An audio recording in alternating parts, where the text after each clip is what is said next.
आरक्षण भी हो गया उधर अभी पार्लियामेंट में। जय गुरुदेव. जय गुरुदेव. मी डॉक्टर संभाजी देशमुख, शेगावहून आलोय. बऱ्यापैकी शेगाव आणि बनायच्या लोकांना माहिती आहे की इथं प्रत्येक नवरात्रीला इथले बरेच महिला आणि पुरुष सुद्धा इथं 3 दिवस न पाणी पिता 2 ते 3 दिवस पूर्ण उपवास करतात. मग हे ज्या महिला किंवा पुरुष जे असतात ना, माझ्याकडे ओपीडीला यायच्या अगोदर, उपवास करण्याच्या अगोदर पण यायचे आणि झाल्यानंतर पण यायचे. मग ते मला असा डिफरन्स एकदा जाणवायचा.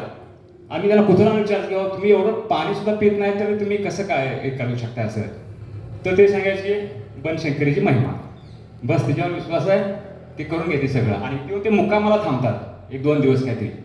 त्यावेळेस माझ्या मनात एक असा एक विचार तरुण जायचा, आपण आपल्याला कधी शक्य होईल का असं कधी. पण ते विचार मी नंतर सोडून द्यायचं. आणि बरोबर नाही आपले अविनाश भैया, दासाहेब सावंत गुरुजी साहेब, परत आपल्या सावंत दिदी यांनी बरोबर हा एक ॲडव्हान्स कोर्स आहे असं मला सांगितलं. अरे भारी काम झालं म्हणून. आपल्या त्या निमित्तानं या वातावरणात राहतात आहे ते ॲडव्हान्स कोर्स करत करत. मी म्हणलं गुरुजी कोण येणार आहेत. तर त्यांनी सांगितलं की अविनाश गुरुजींनी सांगितलं की आपले ब्रह्मचैतन्य स्वामीजी म्हणून आहे ते येणार आहेत. मला काय तुमचा परिचय नव्हता. काय म्हणलं कुठले आहेत काय. ते म्हणले तुम्ही जास्त यूट्यूबला सर्च करा म्हणले, त्याचं नाव टाका आणि बघा. आणि मी सगळं ओपीडी गेल्यानंतर संध्याकाळी बघितलं, त्यांचं नाव टाकलं, बरेच आले त्यांची व्हिडिओ वगैरे.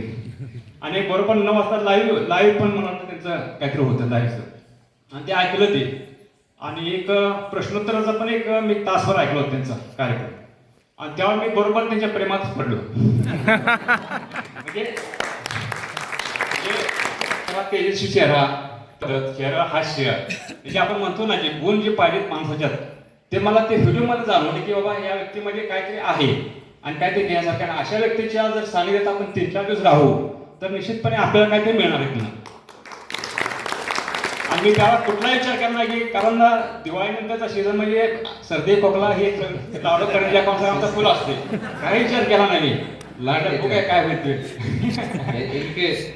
इनके भाषा में ऐसा है कि सब हमारे यहाँ हमारे जहाँ से मैं हूँ वहाँ सारे जो डिस्ट्रीब्यूटर है ना मेडिसिन के, सारे हमारे साथ जुड़े हुए हैं.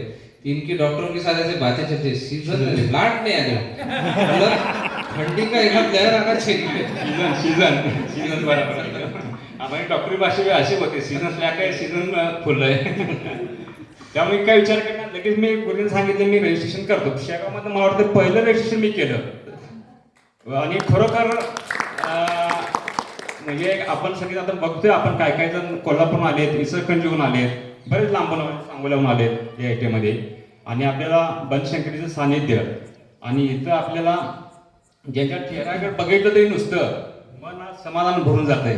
त्याच्या चेहऱ्यावर स्मित हास्य, म्हणजे पवित्रता जे काय म्हणतो ना, पवित्रता, व्यक्तीच्या अंगात पवित्र गुण कसा असला पाहिजे याचं मूर्तिमंत उदाहरण आहे.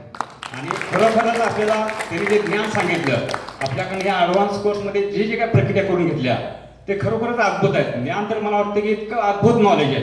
बघा, एक शिष्य जर त्यांचा असेल, त्यांचा गुरु कुठल्या लेवलचा असेल. नमूना ऐसे हुआ तो गोडाऊन कैसे होगा. तर नंतर आता मला जर या शिबिरातून काय मिळालं असेल तर फक्त मी एकाच वाक्य सांगतो की मी माझं फिजिकल शरीर जे आहे ते अबाउट 50 आहे, पण माझं मन आहे ते 20-22 वर्षात तरुण माझं आहे. बघा, या ॲडव्हान्स कोर्समधलं नाही जी आता सकाळी साधना जे घेत होते गुरुजी घेत होते, आपल्या अविनाश गुरुजी, दिवसभर आपल्याला स्वामीजी इतकं चांगल्या प्रकारे न थकता, म्हणजे कुठल्या त्याच्या चेहऱ्यावर कधीतरी अनुत्साह वाटला नाही आणि आपल्याला बोर होऊ दिलं नाही महत्वाच्या गोष्टी.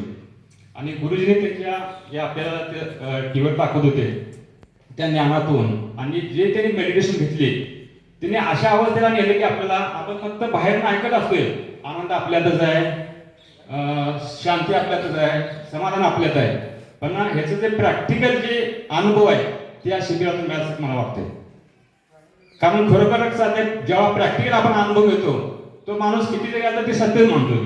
आणि ह्या अनुभवातून जाणवलं की इथे आणि वातावरण ते कसं होतं, सगळं सकारात्मक वातावरण होतं, सगळे मौनामध्ये जी ऊर्जा अनुभवली, आनंद मिळाला, भरपूर चांगला. म्हणजे असं काय म्हणतं शांती मिळाली, जे कधी अनुभवले नाही दवाखान्यामध्ये ते इथं अनुभवली. त्यामुळे खरोखरच गुरुजीने आणि स्वामीजीने आपल्या जी चक्र तर शुद्ध केली शरीरातली 7 चक्र बघितलं मेडिटेशनमध्ये आपण, पण आपल्या प्रत्येक पेशीमध्ये जे जे काय कचरा जे साचून जे थर साठवते ते हळूहळू एक थर कमी केले आपले. आणि स्वामीजींनी पहिल्यांदा सांगितले की तुम्हाला शिव ऊर्जेकडे जायचं आहे आणि त्या शिव ऊर्जेकडे जाण्याची वाटचाल आपली सुरू झालेली आहे. पण त्यांनी फक्त आपल्याला मार्ग दाखवलाय, टॉर्च दाखवलाय, पण चालायचं आपल्यालाच आहे. त्यामुळं आपण एक जबाबदारी घेऊया की जे आपल्याला ज्ञान मिळालं, जे आनंद मिळाला, जे समाधान मिळालं ते प्रत्येकाला देऊया आणि आपलं कुटुंब आणि आपलं गाव, आपला देश आणि विश्व आपण सुंदर करूया. जय गुरु.